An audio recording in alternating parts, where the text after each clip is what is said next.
আসসালামু আলাইকুম রহমতুল্লাহ। প্রিয় বন্ধুরা, এআই মাদ্রাসা চ্যানেলে আপনাকে স্বাগতম। আমি মেজর ডালিম বলছি। এই বইয়ের আজকের পর্বে যে অধ্যায়গুলো পাঠ করা হবে: এক নেতা এক দেশ, শেখ মুজিবের বাংলাদেশ। জামাত নেতা গোলাম আজমের থেকেও বড় বিশ্বাসঘাতক ছিল শেখ মুজিব। নির্যাতন ও সংগ্রাম। তো চলুন শুরু করা যাক। অধ্যায়: এক নেতা এক দেশ, শেখ মুজিবের বাংলাদেশ। এই ধরনের স্লোগান কোনোভাবেই গণতান্ত্রিক নয়। হিটলারের জার্মানির ফ্যাসিস্ট নাজিদের স্লোগানের সাথে এর মিল খুঁজে পাওয়া যায়। ব্যক্তি পূজা যে কোনো নেতার জন্য ভালোর চেয়ে মন্দই ডেকে আনে। ইতিহাসে এ ধরনের বহু নজির রয়েছে। 1975 সালের আগে আইনজীবীরা সুপ্রিম কোর্ট এবং হাইকোর্টের মাধ্যমে সরকারের বিরুদ্ধে অনেক বিষয়ে রায় দেন। সরকার কর্তৃক বেআইনিভাবে আটককৃত অনেক রাজবন্দীদের তারা মুক্তিও দিয়েছিলেন সরকারের ইচ্ছার বিরুদ্ধে। রক্ষী বাহিনীর অসামাজিক বেআইনি কার্যকলাপ সম্পর্কে আইনজীবীরা বিশেষভাবে সমালোচনা করতে থাকেন। কোনো এক কেসের ব্যাপারে সুপ্রিম কোর্ট রায় দানকালে বলে, দেশের প্রচলিত সব আইন ও প্রচলিত বিধি লঙ্ঘন করে জাতীয় রক্ষী বাহিনী তাদের তৎপরতা চালিয়ে যাচ্ছে।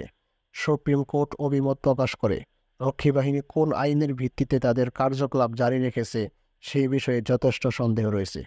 এ ব্যাপারে ফর ইস্টার্ন ইকোনমিক রিভিউ এর জানুয়ারির 10 1975 সালে প্রকাশিত প্রতিবেদন মুজিব প্রাইভেট আর্মি এর প্রতি পাঠকদের দৃষ্টি আকর্ষণ করছে। আইনজীবীদের সরকার বিরোধী কার্যকলাপে ক্ষুব্ধ হয়ে শেখ মুজিব আইন বিভাগের স্বাধীনতা ছিনিয়ে নেবার জন্য আদেশ জারি করেন। 1975 সালের জানুয়ারি মাসে তার অধ্যাদেশে বলা হয়, দেশের প্রধান বিচারপতি এবং অন্যান্য বিচারকগণ দেশের প্রেসিডেন্ট কর্তৃক নিয়োগ করা হবে। প্রেসিডেন্টের আদেশক্রমে যে কোনো বিচারককে তার পদ থেকে অব্যাহতি দেওয়া যাবে তার খারাপ ব্যবহার কিংবা অযোগ্যতার কারণে। ফলে আইন বিভাগ সম্পূর্ণভাবে রাষ্ট্রীয় প্রধানের ত্রিয়ানকে পরিণত করা হয়। জনগণের ফান্ডামেন্টাল রাইট ও মানবিক অধিকার কায়েম রাখার জন্য সুপ্রিম কোর্টের সাহায্য নেবার পথও বন্ধ করে দেন শেখ মুজিবুর রহমান।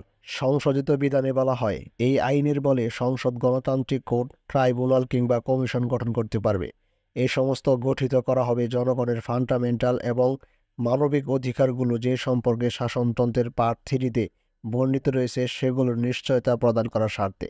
এভাবে সকল ক্ষমতা কুক্ষিগত করে এবং দেশের সব আইন তার হাতের মুঠোয় নিয়ে শেখ মুজিব দেশ কায়েম করলেন স্বৈরাচারী একনায়কত্বে। স্লোগান তোলা হলো এক নেতা এক দেশ, বঙ্গবন্ধুর বাংলাদেশ। এই স্লোগান গণতান্ত্রিক স্লোগান নয়, এটা ছিল নাৎসি জার্মানি হিটলারের স্লোগান। ব্যক্তি প্রজা কোনো নেতার ভাবমূর্তিকে উজ্জ্বল করার পরিবর্তে তার চরম ক্ষতি সাধন করেছে। এর নজির ইতিহাসে অনেক খুঁজে পাওয়া যাবে। 1975 সালের 21 জুন রাষ্ট্রপতির আদেশক্রমে সারা বাংলাদেশকে 61 জেলায় বিভক্ত করা হয়। 16 জেলায় শেখ মুজিব 61 জন জেলা গভর্নরের নাম ঘোষণা করেন। তারা 1 সেপ্টেম্বর থেকে জেলা প্রশাসনের সর্বময় অধিকর্তা হয়ে বসবেন, সেটাই ছিল সরকারি সিদ্ধান্ত। 61 জনের মাঝে 44 জন ছিলেন আওয়ামী লীগের নেতারা এবং বাকি 27 জন ছিলেন বাছাই করা সাংসদ, জাতীয় সংসদের মধ্য থেকে বাছাই করে নেওয়া সদস্যবৃন্দ। নিয়োজিত গভর্নরদের মধ্যে 7 জন ছিলেন প্রাক্তন সিএসপি অফিসার, 6 জন ছিলেন প্রাক্তন ইপিসিএস অফিসার। কাদের সিদ্দিকী সেনাবাহিনীর একজন কর্নেল এবং পার্বত্য চট্টগ্রাম থেকে 2 জন উপজাতীয় নেতা।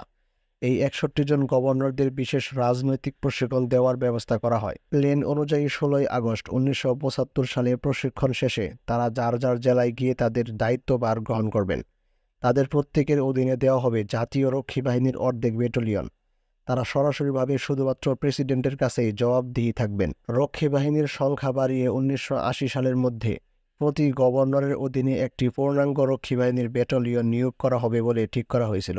এই সমস্ত গভর্নরদের অধীনে রক্ষী বাহিনী নিয়োগ করার মূল উদ্দেশ্য ছিল তাদের অধীনস্থ জেলায় বাকশাল বিরোধীদের সমূলে নির্মূল করে মুজিব ও তার পারিবারিক শাসন বংশানুক্রমে বাংলাদেশের মাটিতে পাকাপোক্ত করে প্রতিষ্ঠিত করা এবং অনির্দিষ্টকালের জন্য বাংলাদেশকে ভারতের প্রধানত একটি করদ রাজ্যে পরিণত করা।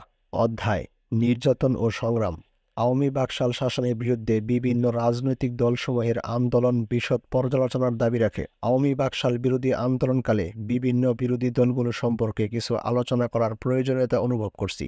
তাদের দলীয় অবস্থা, আন্দোলনের স্বরূপ, দলীয় নীতি ও কার্যপ্রণালী, সাফল্য, ব্যর্থতা, দলীয় দ্বন্দ্ব ও বিচ্ছিন্ন তৎপরতা প্রভৃতি বিষয়ে এবং তাদের প্রতি জনসমর্থন সম্পর্কে অনেক কিছুই জানতে পারা যাবে এই আলোচনার মাধ্যমে। বিচ্ছিন্নভাবে তাদের দলীয় প্রতিরোধ স্বৈরাচারী সরকারের বিরুদ্ধে কতটুকু কার্যকারী ছিল এবং তারা কি কখনো একনায়কত্বের অবসান ঘটাতে পারত কি না সে সম্পর্কেও জনগণের মনোভাব জানা যাবে। সে সংগ্রাম ঐক্যবদ্ধভাবে পরিচালনা করা সম্ভব হয়নি কেন? ঐক্য গঠন করার পথে বাধা ছিল কোথায়? ঐক্য প্রতিষ্ঠার আদৌ কোনো চেষ্টা হয়েছিল কিনা? এই সমস্ত বিরোধী দলগুলোর প্রতিরোধ সংগ্রামের মূল উৎপাদন করার ক্ষেত্রে স্বৈরাচারী সরকার কী নীতি গ্রহণ করেছিল এবং তারা তাদের উদ্দেশ্যে কতটুকু সফলকাম হয়েছিল, এ সমস্ত প্রশ্নের জবাব খুঁজে পাওয়ার মধ্য থেকেই বেরিয়ে আসবে 15ই আগস্ট 1975 সালের ঐতিহাসিক বিপ্লবের পট পরিবর্তনের যৌক্তিকতা। গোড়া থেকেই আওয়ামী বাকশালী বিরোধী আন্দোলনে অগ্রণী ভূমিকায় ছিলেন মজলুম জননেতা মাওলানা ভাসানী, কিন্তু তার সেই বিরোধিতার আগুন সারা দেশব্যাপী ছড়িয়ে দিয়ে জাতিকে সংগঠিত করতে পারেনি তার দল। ৭১ সংগ্রামের পরিপ্রেক্ষিতে ভাসানী ন্যাপের দলীয় কাঠামো দুর্বল হয়ে পড়ে। স্বাধীনতার পর ভেঙে পড়া সেই দলকে আবার গড়ে তোলার কঠিন দায়িত্ব গ্রহণ করার মতো অবস্থা ছিল না মাওলানা ভাসানীর। বার্ধক্যের জরা এবং ভগ্ন স্বাস্থ্যই ছিল এর প্রধান কারণ। আওয়ামী বাকশালী দুঃশাসনের বিরোধিতা করেছিল জাতীয় সমাজতান্ত্রিক দল। আওয়ামী লীগের ভেতর থেকেই জন্ম হয়েছিল জাসদের। 60-এর দশকের প্রথম থেকেই আওয়ামী লীগের ছাত্র সংগঠন ছাত্রলীগের একাংশ দাবি জানায় পশ্চিম পাকিস্তানের বিরুদ্ধে সশস্ত্র সংগ্রামের মাধ্যমে কায়েম করতে হবে স্বাধীন সমাজতান্ত্রিক বাংলাদেশ। জনাব সিরাজুল আলম খানই ছিলেন এ দাবির মূল প্রবক্তা। জনাব আসম আব্দুর রব শাহজাহান সিরাজ 1970 সালে নির্বাচনের পর থেকেই জনগণের মধ্যে এ দাবির পক্ষে আন্দোলন গড়ে তোলার ঘোষণা করেন এবং এই দাবির পক্ষে আন্দোলন গড়ে তোলার চেষ্টা করেন। এই গ্রুপ জেনারেল ইয়াহিয়া খান জাতীয় সংসদ অধিবেশন বাতিল করে দিলে 1 মার্চ 1971 সালে বাংলাদেশ স্বাধীন বলে দাবি তোলেন। 1971 সালের মার্চের 2 তারিখ ঢাকা বিশ্ববিদ্যালয় চত্বরে প্রসিদ্ধ পরতলায় জনাব রব সর্বপ্রথম স্বাধীন বাংলাদেশের পতাকা উত্তোলন করেন। এর পরের দিনই এক সভায় শেখ মুজিবের উপস্থিতিতে হঠাৎ করে জনাব সিরাজ স্বাধীন বাংলাদেশ সম্পর্কে এক ঘোষণাপত্র পাঠ করেন। রব সিরাজ গ্রুপ মনে করেন ইয়াহিয়া সরকারের সাথে শেখ মুজিবের আলোচনার ফলে জনগণের বিপ্লবী চেতনা নিস্তেজ হয়ে পড়েছিল, তাই তারা শেখ মুজিবকে সব আলোচনা বন্ধ করে দেওয়ার জন্য অনুরোধ জানান। 1972 সালের জুলাই মাসে প্রকাশিত ছাত্রলীগের ঘোষণাপত্র এর সাক্ষ্য দেয়। ঘোষণাপত্রটি প্রকাশ করেছিলেন জনাব মোহাম্মদ ইকরামুল হক, ছাত্রলীগের প্রচার সম্পাদক।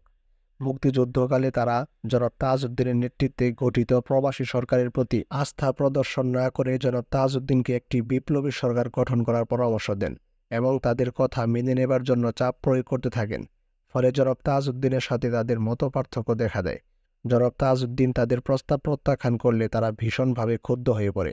যুদ্ধ শুরু হওয়ার আগে আন্দোলনের সময় শেখ মুজিবের উপর এই গ্রুপের প্রচণ্ড প্রভাব ছিল, কিন্তু শেখ মুজিবের অনুপস্থিতিতে তাজউদ্দিন যখন তাদের প্রস্তাব প্রত্যাখ্যান করলেন, তখন তারা বুঝতে পারলেন প্রবাসী সরকারের অধীনে মুক্তিযুদ্ধ করলে তারা তাদের প্রভাব ও ক্ষমতা দুটোই হারাবেন। সেই জন্য তারা পরবর্তীকালে ভারতীয় সরকার ও গোয়েন্দা সংস্থা র এর প্রধান জেনারেল ওবান সিং এর সহায়তায় তাজউদ্দিন সরকারের আওতার বাহিরে মুজিব বাহিনী গড়ে তোলেন। এই বাহিনীর সার্বিক কর্তৃত্ব ছিল তাদের হাতে।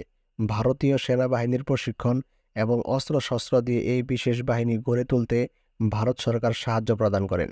যদিও মুজিব ফিরে আসার পর তার প্রাধান্যই বজায় রাখার জন্য আপাত দৃষ্টিতে এই বাহিনী গঠন করা হয়েছে বলে জনগণ মনে করে, কিন্তু রব সিরাজ গ্রুপ মুজিব পূজায় কতটুকু বিশ্বাস রাখতেন সেটা ছিল একটা বড় প্রশ্ন। স্বাধীনতা উত্তরকালে 1972 সালেই ছাত্রলীগ, শ্রমিক লীগ, কৃষক লীগ এর মাঝে ভাঙ্গন সৃষ্টি করেন সর্বদা পর্দার অন্তরালে থাকা নেপথ্যের নায়ক জনাব সিরাজুল আলম খান। বিদ্রোহী গ্রুপগুলোর সমন্বয়ে 31 অক্টোবর 1972 সালে মেজর জলিলকে প্রেসিডেন্ট এবং জনাব রবকে সাধারণ সম্পাদক করে আত্মপ্রকাশ ঘটে নতুন রাজনৈতিক দল জাতীয় সমাজতান্ত্রিক দল বা জাসদের। নতুন রাজনৈতিক দলের মূল তাত্ত্বিক গুরু হিসেবে দায়িত্ব গ্রহণ করেন জনাব সিরাজুল আলম খান। জাসদের অভিমত ছিল বাংলাদেশের স্বাধীনতা সংগ্রাম যখন জাতির মুক্তি সংগ্রামের রূপ নিচ্ছিল, ঠিক তখনই তাকে বন্ধ করে দেওয়া হয় চক্রান্তের মাধ্যমে। স্বাধীনতা সংগ্রামকাল থেকেই জাসদ নেতৃবৃন্দ আওয়ামী লীগের বিরোধিতা করে আসছিলেন বলে দাবি করা হয়। তাদের সেই প্রতিরোধ সংগ্রামের পরিসমাপ্তি ঘটে 1975 সালের 15 আগস্টের পট পরিবর্তন হওয়ার পর। তারা দাবি তোলেন জনগণের 8% সমর্থন পুষ্ট আওয়ামী লীগ জাতীয় সম্পদের 85% লুট করে নিয়ে নিজেদের সম্পদ বৃদ্ধি করেছে। এই তথ্যটি জাসদের 1973 সালের ঘোষণাপত্র থেকে নেওয়া। জাসদ নিজেকে সত্যিকারের সর্বহারাদের নিয়ে গঠিত বাংলাদেশের কমিউনিস্ট লীগ BCL এর গণসংগঠক হিসাবে দাবি করে। বাংলাদেশের কমিউনিস্ট লীগ গঠন করেন জনাব সিরাজুল আলম খান। এটি ছিল একটি গোপন সংগঠন। যুদ্ধকালীন সময় থেকে জাসদের জন্ম পর্যন্ত প্রতিটি ব্যাপারে বাংলাদেশ কমিউনিস্ট লীগ মুখ্য ভূমিকা পালন করে। 1975 সালে সরকারি আদেশে বন্ধ করে দেওয়ার আগ পর্যন্ত 1973 সালে বাংলাদেশের কমিউনিস্ট লীগের ছাত্রফ্রন্ট বাংলাদেশ ছাত্রলীগের বার্ষিক সম্মেলনে 1972-73 সালের বার্ষিক কার্যবিবরণীতে তৎকালীন জাতীয় রাজনৈতিক পরিস্থিতি এবং রাজনৈতিক ক্ষেত্রে দ্বন্দ্বসমূহের বিশ্লেষণ করে জাতীয় বিপ্লবকে বিজয়ের লক্ষ্যে এগিয়ে নিয়ে দ্বন্দ্বগুলোর অবসান ঘটানোর জন্য বিপ্লবের বিভিন্ন স্তর সম্পর্কে দলিলে সুস্পষ্ট দিক নির্দেশনা দেওয়া হয়। বাংলাদেশ কমিউনিস্ট লীগ সমাজতন্ত্রের উত্তরণে 3টি ধাপ নির্ণয় করে বলে, স্বাধীনতা সংগ্রামের 3য় ধাপের পরিসমাপ্তি ঘটবে আওয়ামী লীগ ও তাদের সাম্রাজ্যবাদী এজেন্টদের সাথে সর্বহারাদের রক্তক্ষয়ী ভবিষ্যৎ সংগ্রামের মাধ্যমে। সংসদীয় রাজনীতিকে স্বার্থবাদী মহলের ক্ষমতা কুক্ষিগত করার হাতিয়ার হিসেবে বর্ণনা করা হয়। গ্রামের সামন্তবাদীর অবশেষ, মধ্যস্বত্বভোগী এবং ঊর্ধ্ব মধ্যবিত্ত শ্রেণীদের সর্বহারাদের শত্রু শ্রেণী বলে অবহিত করা হয় সেই দলিলে। তাদের দলিলে বলা হয়, জাতীয় বিপ্লবের মাধ্যমে সর্বহারা শাসন কায়েম হওয়ার আগে জনগণ বহির্শোষণের শিকারে পরিণত হবে, কারণ আওয়ামী লীগ সরকার বাংলাদেশকে সাম্রাজ্যবাদের প্রধানত করার চেষ্টা চালাচ্ছে। বাংলাদেশ কমিউনিস্ট লীগের তথ্য অনুযায়ী সাম্রাজ্যবাদী শোষণ পরিচালিত হবে মূলত মার্কিন সাম্রাজ্যবাদের ঋণ ও অনুদানের মাধ্যমে, তবে বাংলাদেশ অর্থনৈতিকভাবে শোষিত হবে রুশ ও ভারতের দ্বারাও। এজন্য প্রয়োজনীয় শোষণমূলক অর্থনৈতিক সম্পর্কের নীতি প্রণয়ন করা হয়েছে। উদাহরণস্বরূপ তাদের রিপোর্টে বলা হয়, যুক্তিহীন এবং অন্যায়ভাবে ঢাকার পরিবর্তে দিল্লিতে ইন্দো বাংলাদেশ জোট কর্পোরেশনের প্রধান কার্যালয় স্থাপন করা হয়েছে। এ সম্পর্কে বাংলাদেশ কমিউনিস্ট লীগ মনে করেন, কোনো এক পর্যায়ে গণচীন বাঙালিদের মুক্তির সংগ্রামের প্রতি সহানুভূতিশীল হয়ে উঠবে। এই প্রেক্ষিতে যদিও কমিউনিস্ট লীগ আন্তর্জাতিক কমিউনিস্ট আন্দোলনের দ্বন্দ্বের বাইরে নিজেদের রাখার সিদ্ধান্ত গ্রহণ করেছিল, তথাপি চীনপন্থী অন্যান্য সাম্যবাদী লেনিনবাদী জাতীয় রাজনৈতিক দলগুলো সম্পর্কে বন্ধুসুলভ মনোভাব পোষণ করার সিদ্ধান্ত গ্রহণ করা হয়েছিল রিপোর্টে। জাসদ মুক্তিবাহিনীর প্রাক্তন সদস্যদের মাঝ থেকে দলীয় সদস্য প্রস্তুত করতে থাকে। সেনাবাহিনীর মধ্যেও তাদের প্রকাশনী লাল ইশতেহারের মাধ্যমে গোপন সেল গঠনের উদ্যোগ গ্রহণ করে জাসদ। 20 জানুয়ারি 1974 সালে জাসদ, বাংলাদেশ কমিউনিস্ট লীগ এবং জাতীয় শ্রমিক লীগ যুক্তভাবে বাংলাদেশের উপর মার্কিন, রুশ এবং ভারতের অর্থনৈতিক ও রাজনৈতিক আধিপত্যের বিরোধিতা করে এক হরতালে ডাক দেয়। হরতালের সময় নেতারা শিক্ষক এবং শ্রমিকদের বেতন বৃদ্ধির দাবি জানান। তারা বাংলাদেশের সর্বপরিসরে দুর্নীতি, বিশেষ জরুরি আইন, সরকারের স্বজনপ্রীতি এবং বিশেষভাবে আওয়ামী লীগ সমর্থকদের মধ্যে পারমিট লাইসেন্স বিতরণের বিরুদ্ধে তীব্র ক্ষোভ প্রকাশ করেন। দেশব্যাপী সেদিন পূর্ণ হরতাল পালিত হয়। 17 মার্চের মধ্যে সরকার তাদের দাবি না মানলে তারা ঘেরাও এর হুমকি দেন। 17 মার্চে জাসদ স্বরাষ্ট্রমন্ত্রীর বাড়ি ঘেরাও করে। পুলিশ ঘেরাও ভঙ্গ করে। পুলিশের গুলিতে 3 জন নিহত ও 14 জন গুরুতরভাবে আহত হন।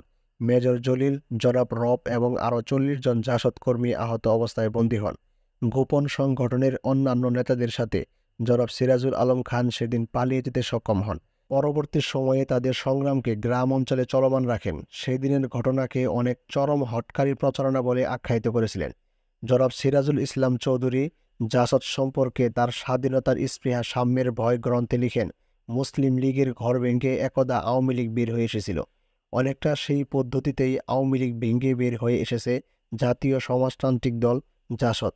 এরা নিজেদেরকে বলে রেডিকেল চরমপন্থী। তাদের তরুণ ও বিরাট কর্মী বাহিনী যে সমাজতন্ত্রের ডাকে এসে দলে যোগ দিয়েছিলেন তাতে কোনো সন্দেহের কারণ নেই, কিন্তু নেতৃত্বে যারা ছিলেন তারা মনে হয় সমাজতন্ত্রী ছিলেন না।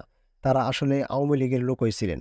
তাদের ইচ্ছা ছিল শেখ মুজিবকে নিয়ে বিপ্লবী সরকার গঠন করবেন, কিন্তু শেখ মুজিব তার অবস্থান ছেড়ে বিপ্লবী হতে রাজি হননি। ফলে এরা এগিয়ে গেছেন নিজেদের পথ ধরে। এদের দলের নামের সঙ্গে জাতীয় এর যোগাযোগ আপত্তিক ঘটনা বলে মনে হয় না। এরাও জাতীয়তাবাদী ছিলেন, নিজেদের শ্রেণীগত স্বার্থই দেখেছিলেন, যার সঙ্গে তাদের নিজেদের ভবিষ্যৎ ছিল ওতপ্রোতভাবে জড়িত। কিন্তু শ্রেণী সংগ্রামের আওয়াজ দিয়েছিলেন যাতে লোক জড়ো করা যায়, নায়ক হওয়া যায় নতুন প্রজন্মের ও নতুন বাংলাদেশের। শেখ মুজিব যদি আর না ফিরেন তাহলে বামপন্থীদের কি করে মোকাবেলা করা যাবে তার আগাম ব্যবস্থা হিসাবে এরা 71-এ মুজিব বাহিনী গড়ে তুলেছিলেন। লক্ষ্য করলে দেখা যাবে তাদের রাজনীতি ছিল বুর্জোয়াদের রাজনীতি। যদিও তাদের আওয়াজগুলো ছিল বিপ্লবী, যার ফলে তাদের নেতারা জাতিকে পুনরায় গঠনের জন্য আন্দোলনের মাধ্যমে সরকারকে সমর্থন করে যাচ্ছিলেন, এতে আশ্চর্যের কোনো অবকাশ নেই। তার এই বক্তব্যের সত্য মিথ্যা যাচাই করার দায়ভার রইল পাঠকদের উপর। জাসদের এবং মুজিব বাহিনীর সৃষ্টি প্রক্রিয়া থেকে একটি জিনিস পরিষ্কার হয়ে ওঠে। ভারতীয় সরকার 4 খলিফার মাধ্যমে, প্রথমে মুজিব বাহিনী, পরে খলিফাদের মূল ব্যক্তিত্ব জনাব সিরাজুল আলম খানের প্রচেষ্টায় জাসদ সৃষ্টি হওয়ায় বিশেষভাবে উপকৃত হয়। শুধু শ্রীমতী ইন্দিরা গান্ধী এবং এর প্রধান জেনারেল উবান সিং এর সাথেই জনাব সিরাজুল আলম খানের বিশেষ সম্পর্ক ছিল তা নয়। সংগ্রামকালে 1971 সালে ভারতের প্রখ্যাত রাজনীতিবিদ শ্রী জয়প্রকাশ নারায়ণের সাথেও জনাব সিরাজুল আলম খানের ঘনিষ্ঠতা গড়ে উঠেছিল। 1971 সালে জনাব সিরাজুল আলম খানের নেতৃত্বে ছাত্র নেতারা দিল্লি গিয়ে শ্রীমতী ইন্দিরা গান্ধীর কাছে তাজউদ্দিনের বিরোধিতা করে তাদের নেতৃত্বে মুজিব বাহিনী গঠন করার প্রস্তাব পেশ করলে ভারত সরকার প্রধান শ্রীমতী ইন্দিরা গান্ধী ও প্রধান জেনারেল উবান সিং তাদের সেই প্রস্তাব সানন্দে গ্রহণ করেছিলেন, মূলত দুটি সুদূর প্রসারীর কারণে। প্রথমত, স্বাধীনতার পর বাংলাদেশে প্রগতিশীল শক্তিসমূহের বিরুদ্ধে এদের গুটি হিসেবে ব্যবহার করার জন্য। দ্বিতীয়ত, এই বাহিনীর মাধ্যমে মুজিব ও তার সরকারকে সম্পূর্ণভাবে ভারতীয় সরকারের উপর নির্ভরশীল করে তুলে শেখ মুজিবকে নিয়ন্ত্রণে রাখার লক্ষ্যে। অনেকের মতে জাসদকে আওয়ামী লীগের বিকল্প হিসেবে গড়ে তোলা হয়েছিল ভারতের ক্ষমতা বলের একাংশ সমর্থন ও মদদেই। জাসদের মূল্যায়ন বাংলাদেশের ঐতিহাসিক প্রেক্ষিতে যেভাবেই করা হোক না কেন, একটি সত্যকে কোনো ঐতিহাসিক অস্বীকার করতে পারবেন না। স্বৈরাচারী নির্যাতনের হাত থেকে জনগণের অর্থনৈতিক ও সামাজিক মুক্তি অর্জনের জন্য জাসদের ডাকে হাজার হাজার নিবেদিত প্রাণকর্মী আত্মহতি দিয়েছিলেন। নেতারা কে কি ভেবেছিলেন সেটা নিশ্চয়ই গবেষণার বিষয়। তবে কর্মীদের নিঃস্বার্থ আত্মত্যাগের মধ্যে ছিল না কোনো খাদ, কোনো কলুষতা। মুজিবের দুঃশাসনের বিরুদ্ধে তাদের বিরোচিত সংগ্রামের প্রতি শ্রদ্ধাশীল থাকবে বর্তমান ও ভবিষ্যতের প্রতিটি প্রজন্ম। তাদের রক্ত প্রেরণা যোগাবে প্রতিটি বাংলাদেশি দেশপ্রেমিককে তাদের ভবিষ্যৎ সংগ্রামে। তাদের সাফল্য ও ব্যর্থতার সঠিক মূল্যায়নের মাঝে খুঁজে পাওয়া যাবে ভবিষ্যতের সঠিক দিক নির্দেশনা। আওয়ামী বাকশালী শাসনের বিরোধিতা করেছিল বাংলাদেশের কমিউনিস্ট পার্টি, লেনিনবাদী বিসিপিএল। স্বাধীনতা যুদ্ধের সময় পিকিংপন্থী 5টি কমিউনিস্ট গ্রুপ একত্রিত হয়ে যে বিপ্লবী সমন্বয় কমিটি কলকাতায় গঠন করেছিল, তাদের 4টি গ্রুপের ঐক্যের মাধ্যমে স্বাধীনতার পর সৃষ্ট হয় বাংলাদেশের কমিউনিস্ট পার্টি লেনিনবাদী। এই পার্টিতে যোগ দেয় 1 নম্বর কমিউনিস্ট বিপ্লবীদের সমন্বয় কমিটি, 2 পূর্ব পাকিস্তানের কমিউনিস্ট পার্টি মার্কসবাদী লেনিনবাদী, 3 খুলনার কিছু কমিউনিস্ট কর্মী জনাব মারুফ হোসেন ও ডাক্তার সাইদুর দাহারের নেতৃত্বে, 4 জনাব নাসিম খানের নেতৃত্বে কিছু সংখ্যক কমিউনিস্ট। এই দলের নেতারা মনে করেন পূর্ব বাংলায় কমিউনিস্টরা ক্ষুদ্র ক্ষুদ্র অংশে বিভক্ত থাকায় স্বাধীনতা সংগ্রামে কমিউনিস্টদের পক্ষে নেতৃত্ব দান করা সম্ভব হয়নি। তাই তারা কমিউনিস্ট ঐক্য গঠন করে অসম্পূর্ণ বিপ্লব সম্পন্ন করার আহ্বান জানান। একটি ঐক্যবদ্ধ কমিউনিস্ট পার্টি গড়ে তুলুন, এই শিরোনামের একটি ইশতেহারের মাধ্যমে বাংলাদেশ কমিউনিস্ট সংহতি কেন্দ্রে এই আহ্বান ঘোষণা করে 1972 সালের ফেব্রুয়ারি মাসে। এরই ফলে গঠন করা হয় বাংলাদেশের কমিউনিস্ট পার্টি লেনিনবাদী বিসিপিএল। এই পার্টি প্রকাশ্য এবং একই সাথে গোপন কার্যক্রম পরিচালনা করার সিদ্ধান্ত গ্রহণ করেন। বিসিপিএল বাংলাদেশ বিপ্লবী ছাত্র ইউনিয়ন নামে একটি ছাত্র ফ্রন্ট গঠন করেন। শ্রমিকদের সংগঠিত করার জন্য গঠন করা হয় বাংলা শ্রমিক ফেডারেশন। পরবর্তীকালে বাংলাদেশের কমিউনিস্ট পার্টি লেনিনবাদী দল তাদের প্রকাশ্য রাজনৈতিক দল ইউনাইটেড পিপলস পার্টি ইউপিপি গঠন করেন। 1974 সালের 21 ফেব্রুয়ারি এক সাক্ষাৎকারের মাধ্যমে জনাব নাসিম খান এই রাজনৈতিক দলের ঘোষণা করেন। ইউপিপি এর রাজনৈতিক দলের সাথে বিসিপিএল এর দর্শনের মিল পাওয়া যায়। দুটো দলের মতেই বাংলাদেশের জাতীয় বিপ্লব অসম্পন্ন থেকে যায় 1971 সালে। যেহেতু স্বাধীনতা সংগ্রামের নেতৃত্ব চলে গিয়েছিল বর্জুয়াদের হাতে, এই জন্য দলই অভিমত পোষণ করে সোভিয়েত রাশিয়া একটি সংশোধনবাদী দেশ এবং রাশিয়ার উদ্দেশ্য হচ্ছে বাংলাদেশকে সাম্রাজ্যবাদী শোষণের নাগপাশে আবদ্ধ করা। ভারতকেও দুটো দলই সম্প্রসারণবাদী শক্তি হিসেবে চিহ্নিত করে, কিন্তু দুটো দলই ভারতের নকশাল আন্দোলনের সমালোচনা করে এবং আন্দোলনকে শৃঙ্খলাহীন হঠকারিতা বলে আখ্যায়িত করে। এই তথ্যটি বাংলাদেশ কমিউনিস্ট পার্টি লেনিনবাদী দলের প্রধান সম্পাদক শ্রী অমল সেনের 1972 সালের ঘোষণাপত্র থেকে নেওয়া। ইউপিপি এর তুলনায় তাদের গণসংগঠন, শ্রমিক এবং ছাত্র সংগঠন অনেক দুর্বল ছিল, ফলে দেশব্যাপী তাদের আবেদন ছিল কম এবং অঞ্চলভিত্তিক। যদিও বিসিপিএল এর বেশিরভাগ নীতি আদর্শের সাথে মিল ছিল, দেবেন শিকদার ও আবুল বাশারের নেতৃত্বে গঠিত পূর্ব বাংলার কমিউনিস্ট পার্টি মূল সমন্বয় কমিটির অপর একটি দলের। তবুও সামান্য কয়েকটি বিষয়ের মতপার্থক্যের ফলে এই দলটি বিসিপিএল-এর সাথে ঐক্যবদ্ধ স্থাপন করা থেকে বিরত থাকে। এই দলটি বাংলাদেশের উপর পাকিস্তানি নির্যাতনকে স্বাধীনতা সংগ্রামের মূল কারণ বলে আখ্যায়িত করে। স্বাধীনতা উত্তরকালে বাংলাদেশের উপর ভারতের আধিপত্যকেই মূল দ্বন্দ্ব বলে নির্ধারণ করে। এ দলের নেতৃবৃন্দগণ অভিমত পোষণ করেন, ভবিষ্যতে বাংলাদেশের সার্বিক মুক্তি সংগ্রামে গণচীনের কমিউনিস্ট পার্টি মুখ্য ভূমিকা রাখবে। এ ব্যাপারে বিসিপিএল-এর নেতৃবৃন্দের অভিমত ছিল কিছুটা নমনীয়। এ ব্যাপারে বিশদভাবে জানতে হলে পাঠকদের 1972 সালে পূর্ব বাংলার কমিউনিস্ট পার্টির আবেদননামে solidarity centre of Bangladesh communist কর্তৃক প্রকাশিত ইশতেহারটি এবং বিপ্লবী পার্টি গড়ে তুলুন বিসিপিএল কর্তৃক প্রকাশিত ইশতেহার দুটি পড়ে দেখতে হবে। শিকদার গ্রুপের পার্টিকে পরবর্তীতে বাংলার কমিউনিস্ট পার্টি বলা হয়। এ দলও প্রকাশ্য এবং গোপন রাজনীতি পাশাপাশি চালিয়ে যাবার পক্ষে ঘোষণা দেয়। এ দলেরও নিজস্ব ছাত্র শ্রমিক সংগঠন গড়ে তোলেন নেতৃবৃন্দরা। কৌশলগত কারণে এ দলটি সংসদীয় গণতন্ত্রে অংশগ্রহণের পক্ষে মত দেয়। বিসিপিএল এবং ইউপিপি দুটো দলই প্রকাশ্য গণসংগঠন এবং পার্টি সেল গড়ে তোলার প্রচেষ্টা গ্রহণ করে। এদের ছাড়া আরও 4টি রাজনৈতিক সংগঠন শুধুমাত্র তাদের গোপন পার্টি সেল এবং গোপন সশস্ত্র বাহিনীর মাধ্যমে তাদের তৎপরতা চালাতে থাকে। এই 4টি দলের দুটো দল ছিল ইপিসিপি-এমএল থেকে বেরিয়ে আসা কমিউনিস্টদেরকে নিয়ে গঠিত। তৃতীয় দলটি ছিল পূর্ব বাংলার কমিউনিস্ট পার্টি থেকে বেরিয়ে আসা একটি অংশ। পূর্ব বাংলার কমিউনিস্ট পার্টি থেকে বেরিয়ে এসে শিকদার বাসারও গঠন করেছিল বিসিপি। চতুর্থ দলটি ছিল এই সমস্ত দলগুলোর উৎস থেকে সম্পূর্ণ আলাদাভাবে গড়ে ওঠা সর্বহারা পার্টি, অর্থাৎ পূর্ব বাংলা সর্বহারা পার্টি। বিপ্লবী নেতা সিরাজ শিকদার নেতৃত্বে গঠিত হয় পূর্ব বাংলা শ্রমিক আন্দোলন। এই আন্দোলন থেকেই পরবর্তীতে গড়ে ওঠে সর্বহারা পার্টি। 1975 সালের মুজিব সরকারের হাতে নিহত হওয়ার আগ পর্যন্ত তিনি এই পার্টির নেতৃত্ব দেন। এই দলের নেতৃত্বে ছিলেন মূলত বিভিন্ন বিশ্ববিদ্যালয়ের উচ্চশিক্ষিত ছাত্ররা, যার ফলে তাদের বিপ্লব সম্পর্কীয় গবেষণা এবং প্রচারণা অন্যান্য পার্টিগুলোর চেয়ে ছিল ভিন্নতর এবং অধিক কার্যকারী। লাল ঝান্ডা এবং সংবাদ বুলেটিন ছাড়াও এই পার্টি নিয়মিতভাবে তাদের কেন্দ্রীয় কমিটির বৈঠক সংক্রান্ত এবং বিভিন্ন বিষয়ে প্রচুর লিখিত দলিল প্রকাশ করত। বেশিরভাগ দলিলগুলো জীবিত অবস্থায় ছিল সিরাজ শিকদারের নিজ হাতে লেখা। তাদের যোগাযোগ ব্যবস্থা ছিল সুবিন্যস্ত এবং প্রচার মাধ্যম ছিল অতি উত্তম। দেশের যে কোনো প্রান্তে তাদের প্রকাশিত দলিলপত্র পর্যাপ্ত পরিমাণে পাওয়া যেত। সর্বহারা পার্টি অন্যান্য প্রগতিশীল ও বিপ্লবী পার্টিগুলোর সাথে একমত হয়ে মত প্রকাশ করে যে স্বাধীনতা সংগ্রামকে তড়িঘড়ি করে শেষ করে আওয়ামী লীগের ক্ষমতায় আসীন হওয়ায় বাংলাদেশের বিপ্লব অসম্পূর্ণ থেকে যায়। আওয়ামী লীগ সরকারকে তারা ভারতের পুতুল সরকার বলে অবহিত করেন। সর্বহারা পার্টির প্রকাশনায় প্রচারিত হয়, স্বাধীনতার পর ভারতের সহায়তায় ক্ষমতায় বসে আওয়ামী লীগ সরকার দেশকে লুটপাট করে ভারতীয় নীলনকশা বাস্তবায়নের পরিকল্পনাকে সহায়তা করতে থাকে। সর্বহারা পার্টি মনে করে রক্ষী বাহিনীর সৃষ্টির মাধ্যমে ভারত বিকল্প প্রথায় বাংলাদেশে তাদের স্বার্থ বজিয়ে রাখার উদ্দেশ্য তাদের সামরিক অবস্থাকে অটুট রাখে। বাংলাদেশ আওয়ামী লীগ সরকারের অধীন মার্কিন ও রুশ সাম্রাজ্যবাদের শোষণের হুমকির সম্মুখীন বলেও সর্বহারা পার্টি জনগণকে হুঁশিয়ার করে দেয়। জাতীয় সমাজতান্ত্রিক দলের বৈজ্ঞানিক সমাজতন্ত্র কায়েমের আহ্বানকেও সর্বহারা পার্টি ট্রটস্কাইটপন্থী হঠকারিতা বলে আখ্যায়িত করে। কারণ জাতীয় বিপ্লব সম্পন্ন করার আগে সমাজতান্ত্রিক বিপ্লব সম্ভব নয় বলে পার্টির তাত্ত্বিকরা অভিমত প্রকাশ করেন। তারা আরও বলেন, আওয়ামী লীগ সরকারের পক্ষে জাতীয় বিপ্লব সম্পন্ন করা অসম্ভব, কারণ তারা চারিত্রিকভাবে জাতীয় বুর্জোয়াদের প্রতিনিধি নয়। তারা হলো সাম্রাজ্যবাদ ও সম্প্রসারণবাদের দালাল এবং মুৎসদ্দি শ্রেণীর প্রতিনিধি।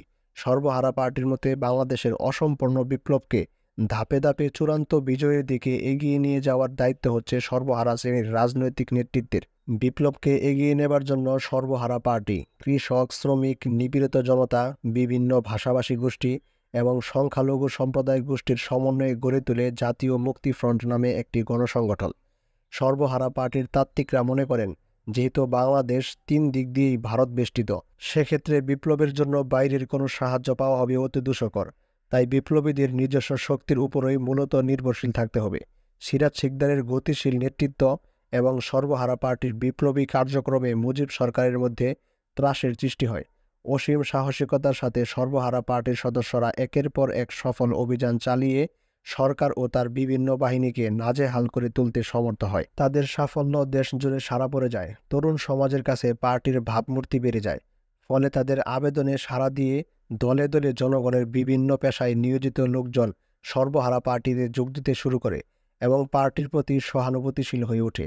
এত অল্প সময়ে এই ধরনের জনপ্রিয়তা বাংলাদেশের কোনো রাজনৈতিক দলের পক্ষেই অর্জন করা সম্ভব হয়নি। জাসদের চেয়েও ক্রমান্বয়ে সর্বহারা পার্টি বেশি জনসমর্থন লাভ করতে সমর্থ হয়। 1973 সালের 2 ডিসেম্বর এক বিবৃতির মাধ্যমে মজলুম জননেতা মাওলানা ভাসানী সর্বহারা পার্টিকে সমর্থন জানান এবং সিরাজ শিকদারকে অভিনন্দন জানান। 1975 সালের 2 জানুয়ারি শেখ মুজিবের নির্দেশে রক্ষী বাহিনী শেরেবাংলা নগরের ক্যাম্পে বন্দী অবস্থায় অকথ্য নির্যাতনের পর বীর মুক্তিযোদ্ধা সর্বহারা পার্টির শীর্ষ নেতা জনাব সিরাজ শিকদারকে গুলি করে হত্যা করা হয়। এভাবে চরম নিষ্ঠুরতায় পার্টি নেতা সিরাজ শিকদারের হত্যার পর অন্তর্দ্বন্দ্ব ও নেতৃত্বের কোন্দলের ফলে এবং সরকারি নিষ্পেষণে সর্বহারা পার্টির সংগঠন দুর্বল হয়ে পড়ে। পার্টিতে ভাঙ্গন দেখা দেয়। জাতীয় পরিসরে পার্টির প্রভাব ও কর্মকাণ্ড এবং শক্তি ক্রমান্বয়ে লোপ পেতে থাকে। নেতৃত্বের দুর্বলতায় কর্মীরা উদ্যমহীন হয়ে নিস্তেজ হয়ে পড়েন। ফলে জনগণ হতাশ হয়ে সন্দিহান হয়ে ওঠে সর্বহারা পার্টির ভবিষ্যৎ সম্পর্কে। এভাবেই সিরাজ শিকদারের মৃত্যুর সাথে সাথে হঠাৎ করে জেগে ওঠা গণমানুষের মুক্তির এক উজ্জ্বল সম্ভাবনা শেষ হয়ে যায় স্বৈরশাসনের আগ্রাসনে। জনাব তোহা ও শরদিন্দু দস্তিদারের নেতৃত্বে সাম্যবাদী দল গোপন সংগঠন হিসাবে মুজিব বিরোধী আন্দোলন পরিচালনা করছিল। মূলত পূর্ব পাকিস্তানের কমিউনিস্ট পার্টি ভেঙে 1968 সালে পিকিংপন্থী হিসাবে এ দলের উৎপত্তি ঘটে। স্বাধীনতার পর এই দল তাদের মুখপত্র গণশক্তির মাধ্যমে দাবি জানায় বাংলাদেশ প্রকৃত অর্থে স্বাধীনতা অর্জন করেনি। রুশ ভারতচক্র মূলত বাংলাদেশকে নিয়ন্ত্রণ করছে তাদের প্রতিষ্ঠিত মুজিবের পুতুল সরকারের মাধ্যমে। সর্বহারা পার্টির মতোই সাম্যবাদী দল বাংলাদেশের রক্ষী বাহিনীকে পরোক্ষভাবে ভারতীয় সেনাবাহিনীর উপস্থিতি বলে মনে করেন, কারণ এই রক্ষী বাহিনী সর্বতোভাবে ভারতীয় সেনাবাহিনীর সাহায্যেই গঠন করা হয়েছিল। সাম্যবাদী দল অভিমত প্রকাশ করেন যে রক্ষী বাহিনী তৈরি করে তাদের সাথে যৌথভাবে ভারতীয় বাহিনীর সহযোগিতায় সরকার বিরোধী আন্দোলনগুলোকে দমন করার চেষ্টা করছে। মুজিব তার সরকারকে টিকিয়ে রাখার জন্যই রক্ষী বাহিনী তৈরি করার ভারতীয় প্রস্তাব মেনে নিয়েছে। সর্বহারা পার্টির মতোই সাম্যবাদী দল একটি জাতীয় মুক্তি ফ্রন্ট গঠন করে এবং একই সাথে গোপনে গণবাহিনী সৃষ্টি করার উদ্যোগ গ্রহণ করে। প্রধানত ঢাকা, রাজশাহী, নোয়াখালী, ময়মনসিংহ এবং ফরিদপুর জেলাতেই সাম্যবাদী দল তাদের ঘাঁটি গড়ে তুলতে সক্ষম হয়। ফলে ওই জেলাগুলোতেই তাদের সরকার বিরোধী সংগ্রাম তীব্রতা লাভ করে। প্রগতিশীল এবং বামপন্থী রাজনৈতিক দলগুলো স্বৈরাচারী সরকার বিরোধী ভূমিকায় মূল্যবান অবদান রাখলেও দলীয় মতবিরোধ ও পার্থক্য নিয়ে দলগুলো একে অপরের প্রকাশ্য সমালোচনা ও নিন্দা করতে থাকে। সাম্যবাদী দল সাম্রাজ্যবাদ সম্পর্কে বিসিপিএল এবং বিসিপি-এর অবস্থানের তীব্র সমালোচনা করে। বিসিপিএল এবং বিসিপি আওয়ামী লীগ সরকার ভারতের উপর নির্ভরশীল বলে দাবি করলে সাম্যবাদী দল এই বক্তব্যের সমালোচনা করে বলে আওয়ামী লীগ সরকার ভারতের পুতুল সরকার, তাকে ভারতের উপর নির্ভরশীল বলা মানেই হচ্ছে তাদের সপক্ষে বক্তব্য রাখা। সর্বহারা পার্টির সমালোচনা করে সাম্যবাদী দল বক্তব্য দেয়, সাম্যবাদী দল সর্বহারা পার্টিকে একটি হঠকারী গ্রুপ বলেই মনে করে। এই গ্রুপ আত্মম্ভর সিরাজ শিকদারের ভুল প্রচারণায় পরিচালিত হচ্ছে। সর্বহারা পার্টি বাংলাদেশ ও ভারতের দ্বন্দ্বকে প্রাধান্য দেওয়ায় সাম্যবাদী দল সর্বহারা পার্টিকে তাত্ত্বিক দিক দিয়েও ভুল এবং দুর্বল বলে দাবি তোলে। সাম্যবাদী দলের তত্ত্ব অনুযায়ী স্বাধীনতা উত্তর বাংলাদেশে সমাজতন্ত্রের পক্ষ এবং বিপক্ষ শক্তিগুলোর দ্বন্দ্বই মূল দ্বন্দ্ব। দ্রষ্টব্য সাম্যবাদী দলের প্রকাশিত 1973 সালের ফেব্রুয়ারি মাসের দলিল। বর্তমান পরিস্থিতিতে পূর্ব বাংলার সাম্যবাদী দল 1973 সালের ফেব্রুয়ারিতে প্রকাশিত প্রবন্ধ এক বইফুর বিপ্লবী সম্পর্কে। একইভাবে জাসদ সম্পর্কে সাম্যবাদী দলের অভিমত ছিল আওয়ামী লীগের মধ্য থেকে বেরিয়ে আসা তরুণ নেতাদের সমন্বয়ে ভারতই এই সংগঠন গড়ে তোলায় সাহায্য করে। শেখ মুজিব ও তার আনুগত্যদের নিয়ন্ত্রণে রাখার উদ্দেশ্যেই ভারত সরকার জাসদ গঠনে মদদ যোগায়। দ্রষ্টব্য এপ্রিল-মে 1973 সালে গণশক্তিতে প্রকাশিত সম্পাদকীয় ইস্পাত কঠিন শ্রমিক শ্রেণীর পার্টিকে গড়ে তুলুন। জনযুদ্ধ ইপিসিপি-এমএল এর মুখপাত্র হিসাবে সেই সময় আব্দুল হকের সম্পাদনায় বের হতো। পূর্ব পাকিস্তান কমিউনিস্ট পার্টি এমএল থেকে বেশিরভাগ কর্মীকে বের করে এনে জনাব তোহা এবং শরদিন্দু দস্তিদার সাম্যবাদী দল গঠন করলেও জনাব আব্দুল হক পার্টির নাম পরিবর্তন না করার প্রশ্নে অটল থেকে পূর্ব পাকিস্তানের কমিউনিস্ট পার্টি এমএল বা ইপিসিপি-এমএল নামে একটি গ্রুপের নেতৃত্ব দিতে থাকেন। এই গ্রুপটি বাংলাদেশের অভ্যুদয়কে অস্বীকার করে স্বাধীনতা সংগ্রামকে ভারতীয় আগ্রাসন বলে ইপিসিপি-এমএল আখ্যায়িত করে। জনযুদ্ধের মাধ্যমে আগ্রাসী শক্তির কবল থেকে পূর্ব পাকিস্তানকে মুক্ত করার লাইন গ্রহণ করে ইপিসিপি-এমএল। এই দল তাদের নাম না বদলানোর কারণে সরকারি নির্যাতনের প্রধান লক্ষ্যে পরিণত হয়। গ্রুপের বেশিরভাগ সদস্যই মারা যায়, নতুবা কারাবন্দী হয়। জনাব আব্দুল হককে বন্দী অথবা হত্যা করার সরকারি সব প্রচেষ্টা ব্যর্থ হয়। Purba Bangla communist party ML, EBCP ML এবং সাম্যবাদী দলের মধ্যে তত্ত্বগতভাবে খুব একটা ব্যবধান দেখা যায় না। তবে ইবিসিপি এমএল কৃষক ও সাম্যবাদের অবশেষের মধ্যে বিরাজমান দ্বন্দ্বকে বেশি প্রাধান্য দেয়। এ দল ভারতের বিপ্লবীদের সাথে একত্রিতভাবে বিশেষ করে নকশালিদের সাথে সম্পর্ক রেখে বিপ্লবকে এগিয়ে নেবার ঘোষণা ব্যক্ত করে। কিন্তু বাংলাদেশের অন্যান্য প্রায় সব বিপ্লবী দলগুলোর কাছে নকশাল আন্দোলন একটি চরমপন্থী হঠকারিতা বলে গৃহীত হয়। নকশালীদের দলগুলো বিশ্বাস করতেও রাজি ছিল না। আত্রাই, রাজশাহী, দিনাজপুর, পাবনা, কুষ্টিয়া প্রভৃতি অঞ্চলে ইবিসিপি এমএল বিশেষভাবে তৎপরতা চালায়। প্রগতিশীল ও বামপন্থী তৎকালীন প্রায় সবগুলো দলই একমত প্রকাশ করে যে বাংলাদেশের সমাজ পরিবর্তনের বিপ্লব 1971 সালে অসমাপ্ত থেকে যায়। মুজিব সরকার বাংলাদেশের উপর রুশ এবং ভারতের আধিপত্য কায়েমে সহযোগিতা করে। মুজিব সরকার মূলত ভারতের একটি পুতুল সরকার। উপরের পর্যালোচনা থেকে একটা জিনিস পরিষ্কার হয়ে ওঠে, স্বাধীনতা উত্তরকালে প্রবীণ নেতৃত্বের চেয়ে নবীনরাই সংগ্রামে অভূতপূর্ব গতিশীলতার সৃষ্টি করে। তারা যখন জনসমর্থন পেয়ে স্বৈরাচারী সরকারের বিরুদ্ধে সংগ্রামে লিপ্ত, তখন পুরনো নেতৃত্ব তাত্ত্বিক কসকসারি নিয়েই ব্যস্ত থেকে নিজেদের দেউলিয়াপনা প্রকাশ করে গণবিচ্ছিন্ন হয়ে পড়েন। তাদের দেউলিয়াপনা, নেতৃত্বের লোভ, ভাববাদী তাত্ত্বিক চর্চা, সন্দেহ প্রবণতা, একে অপরের প্রতি অবিশ্বাস প্রভৃতি কারণেই স্বাধীনতা সংগ্রামে তারা উল্লেখযোগ্য বা আশানুরূপ অবদান রাখতে ব্যর্থ হন। ফলে ক্রমশ তারা জনগণ থেকে সম্পূর্ণভাবে বিচ্ছিন্ন হয়ে পড়েন। নবীন প্রজন্ম তাদের উপর আস্থা হারিয়ে ফেলে। তাদের অনেকের ব্যক্তিগত ত্যাগ স্বীকারের উজ্জ্বল দৃষ্টান্ত থাকলেও এটাই বাস্তব সত্য হিসেবে প্রতিষ্ঠিত। তাদের ব্যর্থতা সাফল্যের চেয়ে অনেক বেশি, সেটাও আজ প্রমাণিত। অতীতে বিভিন্ন সংগ্রামের মাধ্যমে বাংলাদেশের জনগণ যখন সত্যিকারের মুক্তির জন্য পরিস্থিতিকে এগিয়ে নিয়ে গিয়েছেন, তখন নেতাদের ভ্রান্ত ও নেতিবাচক ভূমিকার ফলেই লক্ষ্য অর্জন করতে জনগণ ব্যর্থ হয়েছে। জনগণ সর্বদা চলেছে আগে আর নেতারা চলেছেন পিছনে। আমাদের দেশের জনগণের সংগ্রামের ঐতিহ্যে এটাই সত্য। লজ্জাকর হলেও এই সত্যকে খণ্ডাবার উপায় নেই। সত্যকে মিথ্যা করার প্রচেষ্টা থেকেছে সর্বকালে, কিন্তু সত্যকে মেনে নিয়ে এগিয়ে গেলে আশানুরূপ ফল পাওয়া যায়। মিথ্যার আবর্তে পাওয়া যায় শুধু বঞ্চনা ও প্রতারণা। ব্যর্থতার আবর্তে ঘুরপাক খেতে না চাইলে নতুন প্রজন্মকে অতীত থেকে শিক্ষা নিয়ে চলতে হবে ভবিষ্যৎ পানে। তারুণ্যের উদ্দাম ও গতিশীলতার পথে প্রতিবন্ধকতা সৃষ্টি না করে প্রবীণরা নবীনদের পথ থেকে সরে দাঁড়ালেই অক্ষুণ্ণ থাকবে তাদের সম্মান। আর যদি তারা স্বার্থপরের মতো নিজেদের ক্ষমতা কুক্ষিগত করে রাখার চেষ্টা করেন, তবে তারুণ্যের প্লাবনের দুর্বার স্রোতে তাদেরকে টেনে নিয়ে ফেলবে ইতিহাসের আস্থা করে। সময়কে হাতের মুঠোয় পুরে রাখার ব্যর্থ প্রচেষ্টা না করে সময়ের দাবিকে মেনে নেওয়াটাই হবে নেতাদের জন্য কল্যাণকর। আওয়ামী বাকশালী স্বৈরতন্ত্রের বিরোধিতা করেছেন সচেতন মুক্তিযোদ্ধারা। সদ্যমুক্ত বাংলাদেশের সর্বত্র প্রতিটি মুক্তিযোদ্ধা হয়ে উঠেছিল অন্যায়, জুলুম, অত্যাচার এবং লুটপাটের বিরোধিতার সংগ্রামে উজ্জ্বল প্রতীক। তারা লড়েছেন বিভিন্ন অবস্থান থেকে। কেউ তাদের নিজস্ব এলাকায় জনগণের প্রতিরোধ গড়ে তোলায় নেতৃত্ব দিয়েছেন, কেউ সংগ্রাম করেছেন রাজনৈতিক বিরোধী দলের ছত্রছায়ায়, কেউ বা লড়েছেন সেনাবাহিনীর সদস্য হিসাবে। তাদের এই বহুমুখী ধারার সচেতনতাকে সাংগঠনিক রূপ দেবার প্রচেষ্টা না থাকায় প্রতিরোধ দানা বেঁধে উঠতে পারেনি। যারা রাজনৈতিক দলে যোগ দিয়েছিলেন, দলীয় গণ্ডির মাঝেই তাদের অস্তিত্ব বিলীন হয়ে যায়। অথচ স্বাধীনতা সংগ্রামের মাধ্যমে তাদের মাঝে যে দেশপ্রেম, জনগণের প্রতি অকৃত্রিম ভালোবাসা এবং নিঃস্বার্থ কর্মপ্রেরণার সৃষ্টি করেছিল, তাকে সুষ্ঠু নেতৃত্বের অধীনে সুসংহত করতে পারলে বাংলাদেশের বর্তমান অনেক সংকটের অবসান হতো। সে বিষয়ে কোনো সন্দেহের অবকাশ নেই। দেশ স্বাধীন হওয়ার পর যদিও তৎকালীন সরকার তাদের একটি ক্ষুদ্র অংশকে বাড়তি সুবিধা দিয়ে হাত করার চেষ্টা করেছিলেন, তবুও সংখ্যাগরিষ্ঠ মুক্তিযোদ্ধা তাদের সততা, দেশপ্রেম সামান্য প্রলোভনে কারো কাছে বিক্রি করে দেননি। অধ্যায়: তুলনামূলকভাবে জামাত এবং গোলাম আজমের চেয়ে বড় বিশ্বাসঘাতক ছিল শেখ মুজিব এবং তার দল আওয়ামী লীগ। মুক্তিযুদ্ধ সম্পর্কে নীতিগত অবস্থান গ্রহণ করেছিলেন জামাত, কিন্তু তথাকথিত মুক্তিযুদ্ধের চেতনার রক্ষক আওয়ামী বাকশালীরা স্বাধীনতার পর অন্যায়ভাবে হত্যা করেছিল শত শত মুক্তিযোদ্ধাদেরকে।